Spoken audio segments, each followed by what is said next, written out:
5:25, kasama niyo pa rin ang Panahon TV. Mga kababayan, nating aalamin ngayon kung magiging maulan nga ba ang ating bansa at ating sisilipin yan sa tulong ng Project NOAA ng DOST.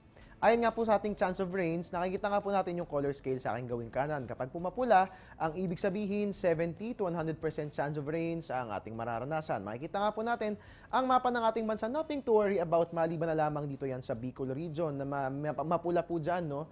At kapag nga pumapula, ang ibig sabihin ay magiging maulan ang ating panahon dahil ang chance of rains 70 to 100%.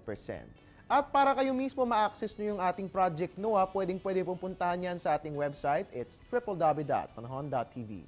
Alright, at this point, ating aalamin ang lagay ng panahon sa iba't ibang bahagi ng Asia.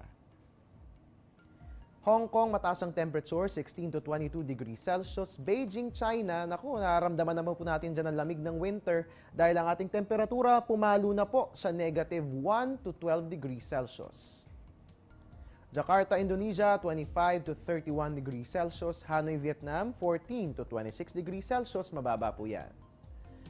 And lastly, sa Brunei Darussalam, mataas pong temperatura. We have 24 to 31 degrees Celsius. While in Phnom Penh, Cambodia, mababa po nga ang temperatura. Ganun din po sa Rangoon, Myanmar. Magkaparehas po yan na 22 to 31 degrees Celsius.